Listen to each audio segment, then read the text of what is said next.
Hello, my name is Rich Howard, owner of Architectural Builder Supply. This video is to bring you a closer look at the Bommer number BB5040-450-633. This is a Bommer raised barrel hinge is what it is.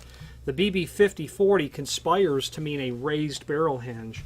Not an unusual hinge, but people don't end up really thinking to themselves, oh, I need that raised barrel hinge. You kind of discover that you need it after you try to install a regular hinge.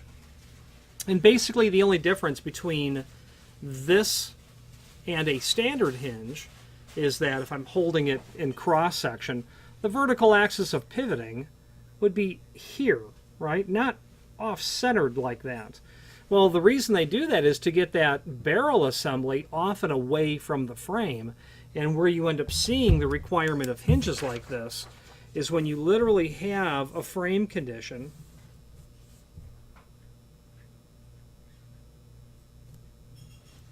for whatever reason. You have either a deeply inset door, as I'm sketching out here, okay, where you've got to bring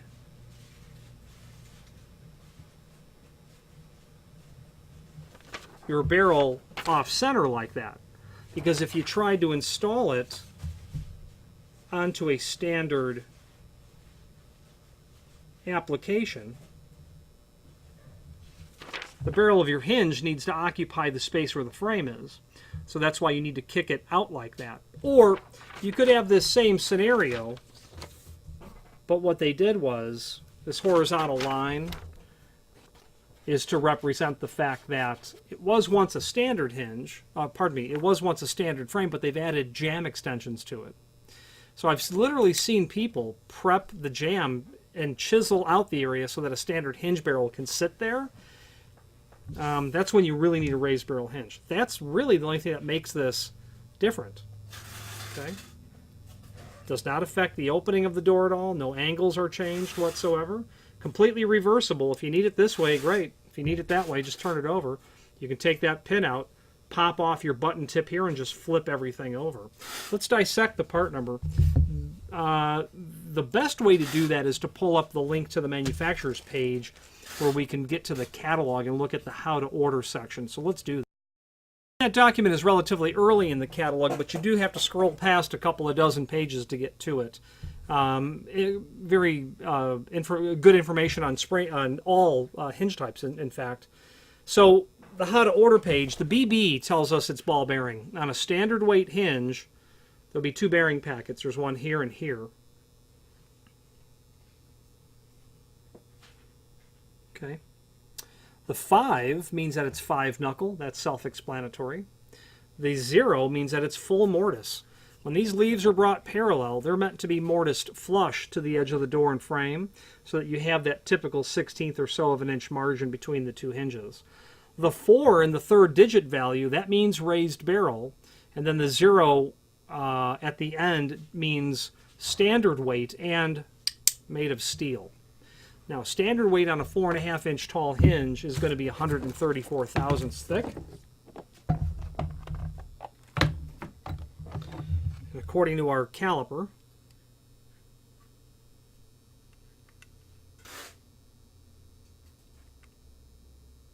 .136. So yeah, that's going to be spot on, or quite close to being accurate. They have 450 in our part number here. And that is correct because this is a 4.5 by 4.5. 450 means it's a full mortise hinge that is 4.5 inch tall and would be 4.5 inch wide. Okay, and that's the part number. The height is the first dimension on a hinge. That's really important to remember because not all hinges are square. Not all are same by same. What if you had a 5 by 4, or what if you had a 5 by 4.5, or what if you had a 4.5 by 7?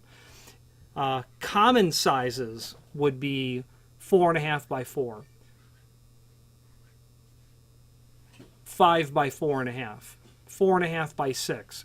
Those are all rectangular sizes. You have to know that the height is the first dimension, and that's the way to order the hinge, order your doors, prep for them, and to understand that that's how that works. The height is always the first dimension on a hinge like this.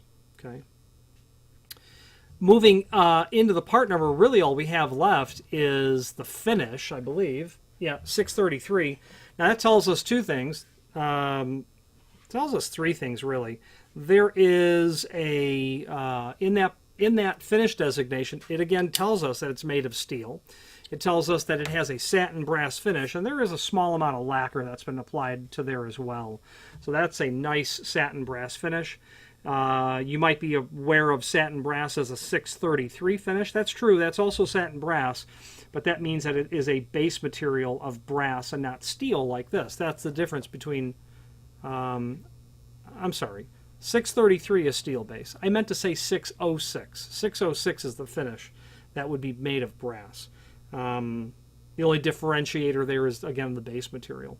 Now, regarding this hinge, there is a link below this video to the template where you will be able to review the important dimensional properties of this hinge. Also, it does quite elegantly illustrate how that vertical axis of pivoting is moved off and how it's moved, and in a typical instance where you're going to see you know, a raised barrel hinge needed and required. Okay, if you need raised barrel hinges, you've got to have them. There's no way to compensate without it. In the table in the lower left-hand corner, they do refer to how the part number changes as the base material changes. So if you wanted this made out of solid stainless steel, you'll make a BB5040 into a BB5042. They also can do a 3-knuckle version of it, and that's their LB. So rather than 5 knuckles, you'd have a 3-knuckle version. 3-knuckle hinges are not uncommon. I don't know that I've ever seen one on a raised barrel hinge. They also show you where all of the screw hole locations are. This would be considered a template pattern. Template, the word is used two different ways here. There is a template drawing. There is a drawing showing it. Let's call it the template. But then there is a reference to the standardization of exactly where these holes are located, as referenced from the top to the center, and then from the outer leaf edge to the vertical center as well. That's the template pattern. Some people call it a sickle, some people call it a half moon. If it's shaped like this, and I'll tell you, if you looked at catalogs that are over 100 years old, they actually have the pattern reversed. If you go with larger size hinges, there will be extra holes there that will be unusual. They will be staggered as well, another term that's used.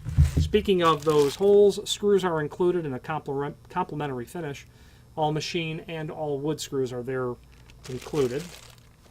Available in every finish that steel can be done in, there's no doubt about that. Your brasses, your bronze, your chromes, polished satin, oil rubbed bronze as well. Bommer is capable of making lots of different finishes. And they have definitely been doing a better job on finishes. There's no doubt the last couple of hinges that I've had on my desk have looked really nice.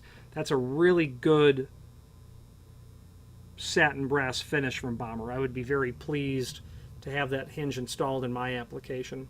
Finally, the last thing I'd like to point out to you is the Bommer logo, and right above it, it says Made in USA, a fact that Bommer is quite proud of, as am I to represent them.